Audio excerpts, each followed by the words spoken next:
Hey YouTube, in this video, I want to discuss how is remote work different from vacation. And if you don't know already, my name is Alex Conley. Welcome to my YouTube channel. In this channel, I discuss some of the different aspects of like remote working, traveling, kind of a mix up of those different topics. And in today's video, I came to the conclusion I needed to discuss this because I feel like some people get the wrong impression when I discuss my traveling. A lot of people think, oh, you're going and doing a 3-month vacation, or oh, you're going and doing a 6-month vacation. And that's not actually the case. In all of my long-term trips, I've done some kind of work while I've been traveling.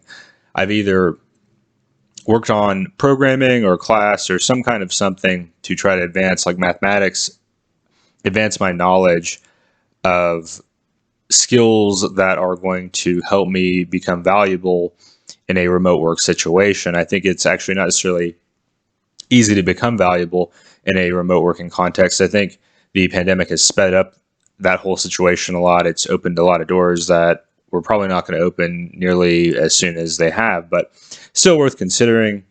I think it takes some finesse to be able to get yourself into a situation where you're earning pretty good money and yet able to travel in other countries. Because when I think about remote work, I'm not speaking just about working remotely within your own country, but working remotely in whichever country that you prefer, given some limitations. There's going to be some limitations. I'm not going to lie and be dishonest and say, oh, it's as easy as just get a remote job in a week and then buy your one-way plane ticket to another country and things will be fine. I don't want to give anybody the wrong impression. I think it takes a lot of hard work, dedication, focus, practice, trying, failing, etc. So without further ado, I'm going to go ahead and get into my reasons here. The first one, and kind of differentiating remote work from vacation, is that your trip's going to be work oriented. This isn't a vacation. In a work trip, when you are going to be working at least full time, your trip's going to have to center around that. It's not going to be a situation where you're drinking margaritas at 11 a.m. or something by the beach. I'm not going to say that you can't do that, but it's not really practical to do that on a regular basis if you are serious about what you're trying to accomplish. Because in this instance, I think some people think that, when I organized to go to Medellin, some people thought, oh, specifically Medellin is the end all be all. And it's a really wonderful city and I'm enjoying it a lot. But part of the reason I picked Medellin is that I felt like it was compatible with my work goals and my studying goals. It's not that that's the only thing I'm looking for, but when you're working remotely and you're reliant upon that income, you really need to prioritize that productivity aspect. So this is very different from vacation where you're just trying to have a good time and it's not really going to mimic your day-to-day lifestyle. So that's the first thing I want to note about working remotely, is that when you are traveling and working remotely, you're still working. It's not necessarily been easy for me to figure out ways to develop my routines and habits to where I'm just as productive as I was back home, but I think I'm getting better at it each week. So next, you may not get to try excursions like you're on a vacation due to time constraints. So there's a number of things that I'm interested in trying here in South America, but they're just simply not practical. There's some 4 and 5 day hikes that I'd really like to do, but that's simply too much time for me to be away from the studying that I have to do, the coursework that I have to do, and the education that I'm trying to pursue. Not just that, but also my projects. I think it'd be really cool for YouTube. I'd certainly enjoy filming it, but there's other things that I need to be able to do online that it just would be really hard for me right now to justify 4 or 5 days away. Now, if I organize a break in the future, that's certainly something that can happen, but this isn't something where every single week I'm doing 4 and 5 day excursions. Really, Monday through Friday, I try to be getting things done most of the day. And still some on Saturday and Sunday too, depending on the day and depending on the weekend. So kind of following up on that, I mentioned that you're going to need to be work oriented on your trip. You're going to have to prioritize places and accommodation with strong Wi-Fi. You may have to avoid remote destinations. So I just mentioned these 4 and 5 day hikes. I'm discussing specifically Machu Picchu, but there's other areas such as in the Philippines that I've been to where I really enjoyed some of the aspects of being super remote. but it wasn't practical from a working perspective. I just wasn't able to get any kind of Wi-Fi or internet connection that was reliable at all or strong enough to get anything done. And so while I really enjoyed some of these remote islands in the Philippines, these aren't places that I consider staying for longer than a weekend or maybe a week if there's some kind of a vacation that I've allotted for myself. But it's not something where I'm going to stay on a remote island for 3 months. That's just not practical.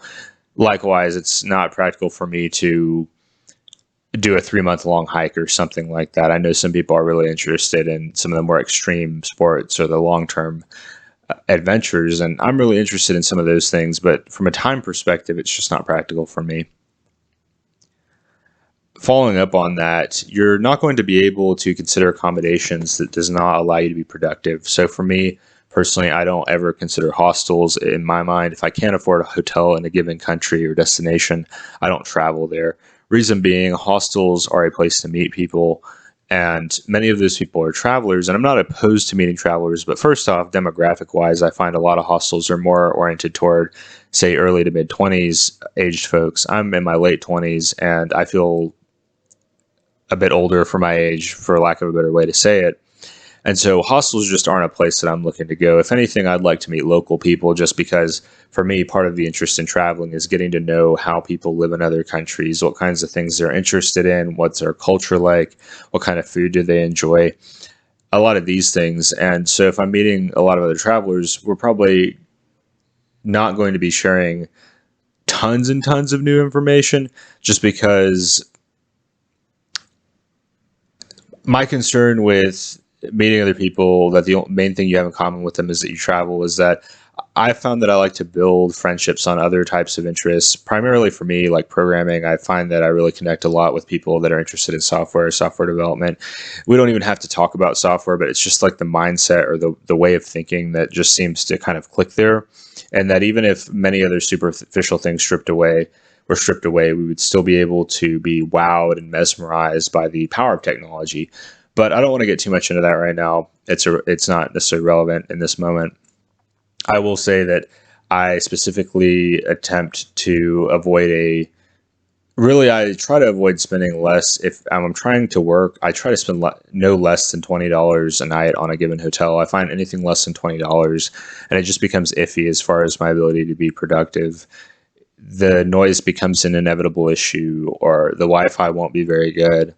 Perhaps the neighborhood isn't the safest, or it's not conveniently located. I'm having to spend a lot on transportation that totally offsets the cost of looking for less than a sub $20 a night place. That being said, don't necessarily feel like if you spend like double that, $40 or $50 a night, it's going to be that much better. Recently, I stayed at a place here in Medellin, and it was $40 a night, roughly $35-$40 a night. And it was really awesome for the first week. But then in the second week, they started doing construction, and it kind of just quickly became a situation where I was no longer able to be productive. And so that was really disadvantageous. And so you have to consider, when you are looking for accommodation, maybe if you're in your early 20s and you're doing a 3-month long backpacking trip in Southeast Asia and you're on a really limited budget, maybe it makes sense to get a hostel. But if you're somebody that's, say, around 30, and you're working remotely, perhaps you're in software development or you're working in the financial field, regardless of what you're doing remotely, you need to be able to set your environment up to where you are productive. And I think a lot of professionals will agree with me that you want your environment to be conducive to you getting your things done in a timely manner and producing work of quality that you can be proud of, that your employer is going to be satisfied with, and that not all environments are created equal. And it's different from person to person. Some people like background noise. I personally like limited background noise. I find noise to be distracting. Some other people may really like the hustle and bustle feeling. Maybe that's something that they seek out. Another thing that you should consider here, you may have to spend on premium transportation options if you need to stay on your work schedule. So if you're in a situation where you need to get across town quickly, you're not going to necessarily be able to rely on the bus. You may have to go ahead and call the cab, which may be very expensive depending on the country. And I know in developing countries, they tend to be affordable, but if you're in a more expensive country, they can definitely add up. If you're not working for yourself, you may be limited in terms of acceptable time zones when it comes to your employer's requirements. I know some friends of mine that work at different employers, and their employer's main request is that they are able to be on the clock during normal hours for their time zone in the US. So even though they might really, really want to spend time working in a Thailand, it's just simply not practical for them to be working in the middle of the night indefinitely for their requirements, for their health, for their interests, et cetera, et cetera. So that's something to consider, is that even if you really like a certain country or like the idea of a certain country, if you're not working for yourself, you need to talk with your employer. So other aspects, certain issues that may be easily addressable when you have free time on vacation may become larger issues when they interrupt your work plans. So if you have to work 40 hours a week and something comes up that takes, I don't know, 5 hours of your time for whatever reason, it just spirals out of control. Well, that's time that eats out of you running your errands. If you need to set up laundry service, if you want to have cut out time to where you're having dinner and lunch, and cutting out time for where you're working out. If you're also attempting to budget that 40 hours a week for your work schedule, you're going to need to be cautious about planning ahead for potential interruptions that you didn't account for, that normally, like I said, wouldn't be a major issue if you're on vacation, but when you're having that dedication to work, they become more serious. My last couple of tips here: you may have to make long-term reservations to avoid time lapses in between checking in and out and transit in between. Coffee shops simply aren't productive for me, so I don't like the idea of checking out at 9, 10 a.m., working in a coffee shop for 4 or 5 hours, and then getting transport again to my destination. And that kind of thing can quickly, in my mind, be a time sink, because you're learning the new Wi-Fi password, you're getting the hotel key, perhaps your language you're familiar with their language is not super strong, so you're trying to use the Translate app, and it just can get to be really time consuming. So keep in mind that if you're looking to just book a place for a weekend, well, that sounds great on vacation, but if you're looking to work and to not be doing a lot of transit and moving around a whole lot, that you may be limited to options that do allow you for a longer term booking. Finally, my last thing, and this is kind of my final tip I want to wrap up here with, you'll need to practice trial and error to find the right combination of factors that give you a productive environment. In spite of the fact that you lack a traditional office, if you still need to get things done, if you still want to get things done, if this is not a vacation for you, you'll need to do some different things to figure out, do you like a city environment? Do you like more of a mountain town? Do you find that more of a beach area is more productive for you? Do you like cold weather? Do you like hot weather? Do you prefer countries where you can speak Spanish? Do you prefer countries where you can speak Russian? Do you prefer countries where you can speak English?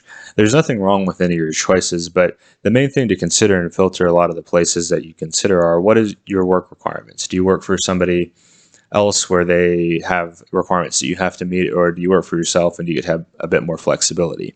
If you do work for yourself, do you have some kind of plan to make sure you're hitting your targets each week, that you're getting the amount of work that you need to get done in a reasonable time frame, and that things are moving forward? Because traveling and working remotely is not the same as vacation. That's kind of what this video is all about, is describing like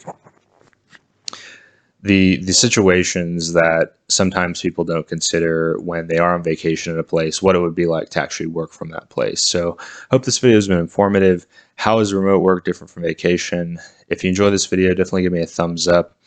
Definitely subscribe to the channel if you want to hear more content like this. And I'll talk to you next time. So I thought of something else I should add here that is probably relevant to the discussion. Something to consider when you are picking remote work destinations, potential remote work destinations. Don't necessarily go with a place that you'd like to go on vacation. I know some people are tempted because they've gone to a specific place on vacation, they really had a good time. They think that, oh, that's the ideal work location just because I had a blast there on vacation. But I've found that places that I really enjoy on vacation aren't necessarily places I can be productive. They're not necessarily places that I can get the things done that I need to get done. Not just because of Wi-Fi concerns, but in a beach environment when the sun's shining and you can enjoy these really wonderful cold beverages and freshly caught fish, rice, whatever dishes that you enjoy eating, you feel so relaxed. At least I feel so relaxed.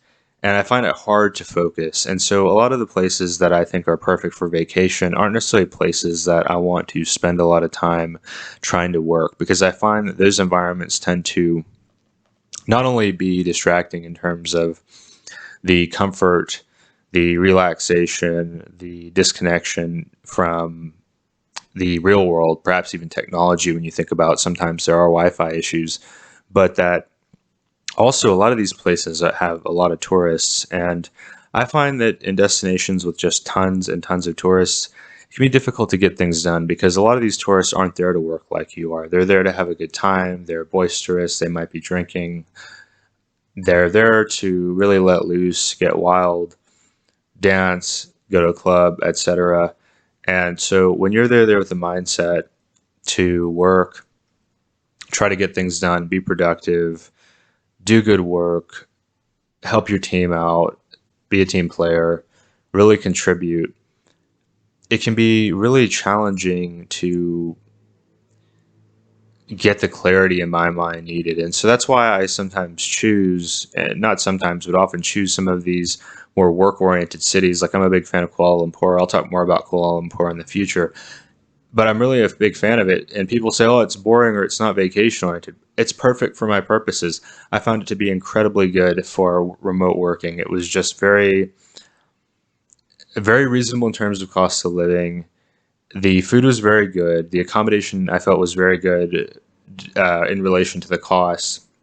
There weren't tons of attractions and nightclubs and this and that provide all these distractions.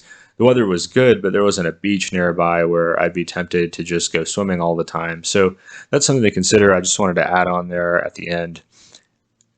If you think of a city that you like on vacation, don't necessarily assume that it's going to be good for remote working, and vice versa. Some of these cities I go to work remotely, I wouldn't recommend on vacation. It's just not that.